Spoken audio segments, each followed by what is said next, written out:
Hello guys and my fellow technicians. Here's another video on how to troubleshoot and repair a dead Google Pixel 6 Pro. These phones are relatively very easy to troubleshoot so far as it's a VPH shot, because it's very common with the Pixel 6 Pro series, 7 Pro and 8 Pro. So follow the rest of the video to see how I troubleshoot and revive this dead Google Pixel 6 Pro.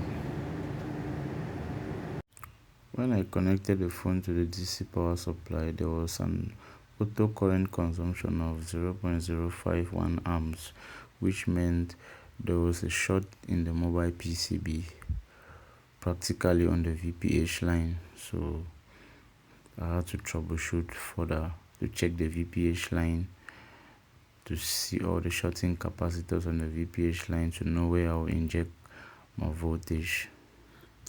After checking the VPH line, you have to spray the short powder on the PCB around the power manager IC section, because these shorts always come from around this area. And also you have to set your DC power supply to 4 volts and 5 amps. Reason behind this is because these small capacitors will take a longer time to heat up if you set a lower voltage and amps reading on the DC power supply. So you set it to 4 volts and 5 amps so that the capacitor can reveal itself faster after you spray your short powder. When done, when you locate the shorting capacitor, you quickly have to remove it either with your air gun or you can peel it off, but I recommend using the air gun so it comes out easily and with a very low temperature. After that, you have to make sure each time you remove a short from a mobile PCB, you have to recheck the capacitors to see if there is still a short or the short is gone, and also check the voltage drop on those lines, because you can't just remove a capacitor and go ahead and couple the phone with that much confidence without testing. There are cases where there are several shorts on a mobile PCB.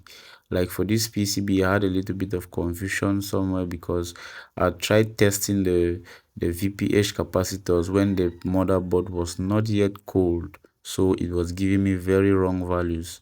So I had to cool down the PCB before retesting again to get the actual values. Then I saw the VPH line was okay, so I had to plug into my ampere charger to see if the phone would turn on, and boom, there you go. Another dead Google Pixel 6 Pro revived. Another day with another happy client. Thank you guys for watching, and stay tuned for more videos like